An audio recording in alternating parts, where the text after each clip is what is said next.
Jesus as the fish, the saving principle in truth reality. Welcome back to Ancient the Architect TV. Today, we begin not with symbol, but with metaphysical necessity. Because symbols of this order do not arise from imagination. They arise where structure becomes visible. The principle named here, Jesus as the fish, does not describe an emblem, a creature, or a sign adopted by tradition. It names a metaphysical office, the saving intelligence as indwelling life, abiding within truth reality itself, and therefore capable of drawing the soul into the same continuity of being. This distinction must be established immediately. Salvation, at this level, is not an interruption of reality. It is not protection from reality. It is relocation into reality. The soul is not saved by removal from what is real, but by being guided into what is real, until reality itself becomes habitable. This is the entire axis of the fish principle. Now, to speak accurately, we must establish the field in which this principle operates. Truth. Reality is not an idea, not a doctrine, not a moral proposition. It is the substance of being, the primordial field from which all conditioned existence arises and within which it remains, whether recognized or not. This field is not elsewhere. It is not distant. It precedes appearance rather than standing apart from appearance. Forms arise within it. Worlds arise within it. Souls arise within it. Yet it is not altered by what arises. It bears manifestation without being conditioned by manifestation. This is why metaphysics names it as a great sea, not to indicate location, but to express continuity, depth, and inexhaustibility. Within this sea, life is possible, but only for that which is structurally compatible with it. This is where the human problem begins. The lower consciousness does not dwell directly in truth reality. It encounters reality by reflection, through sensation, through thought, through emotion, through interpretation. It does not know reality as it is. It knows images of reality. This reflective knowing is not error in itself. It is developmental necessity, but it is unstable, because reflection cannot sustain itself when reality intensifies. And reality does intensify, lawfully, cyclically, inevitably.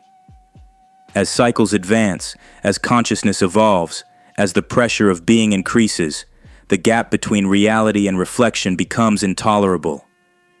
This is the condition ancient metaphysics encoded as the waters rising, not chaos, not catastrophe, but truth approaching levels not yet ordered to receive it. When truth descends into the lower mind, it is not immediately known as truth. It is first known as confusion, as excess ideation, as proliferation of interpretations, as a deluge of thoughts, images, theories, and meanings. This is not punishment, it is awakening, but awakening into error before awakening into clarity. The mind becomes active before it becomes accurate, and without guidance, the soul drowns in its own reflections. This is where the saving principle becomes indispensable. There exists a level of consciousness that does not encounter truth by reflection. There exists an intelligence that abides within truth reality as its natural element. It does not translate reality into thought. It does not reduce reality into image. It does not fragment reality into partial meanings. It lives within reality directly. This is the level named by the fish.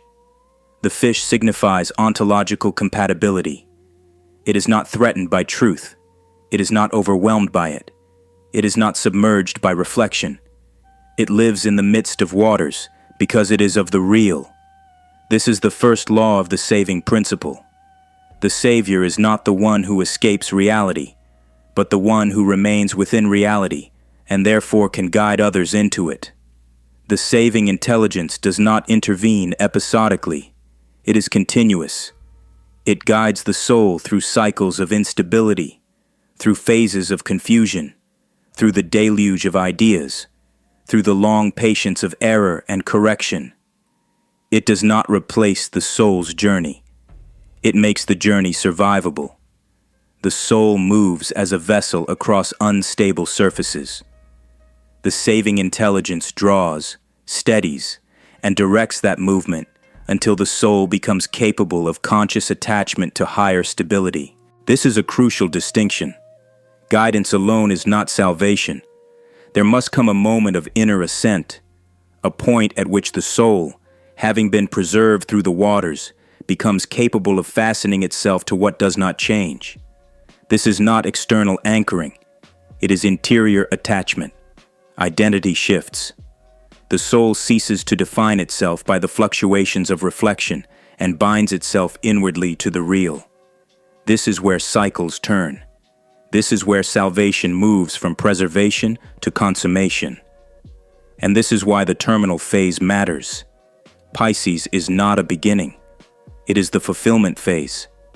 The point at which the guided and the guide are no longer meant to remain distinct.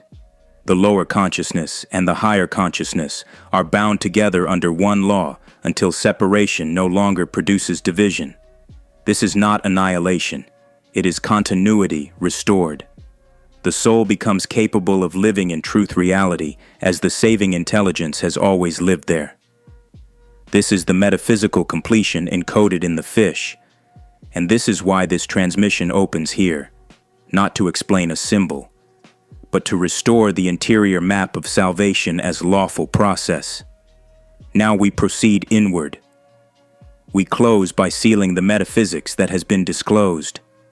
The fish is the savior because it is life already established within reality. It remains in the real while the soul traverses reflection. It preserves continuity through cycles. It endures patience across aeons. It guides without distortion. It waits without exhaustion. Salvation, therefore, is not an act imposed upon the soul. It is the soul's gradual relocation into reality. The deluge of ideas is not the enemy. It is the necessary awakening of mind. The instability of lower waters is not failure. It is the exposure of reflection's limits. The rising pressure is not punishment. It is truth approaching. And the saving intelligence does not remove the waters. It leads the soul through them until the soul no longer confuses reflection with reality. At the culmination, the distinction between guide and guided dissolves, not by erasure, but by fulfillment. The soul becomes what it was always oriented toward, a life capable of abiding in truth reality without distortion, without drowning, without division. This is the seal of the fish principle. Salvation is complete when the soul no longer needs to be drawn, because it has become capable of living where the saving intelligence lives. This transmission is sealed. What follows will not introduce new themes. It will articulate the interior mechanics already set in motion, until the principle named here ceases to be spoken and becomes ontologically active.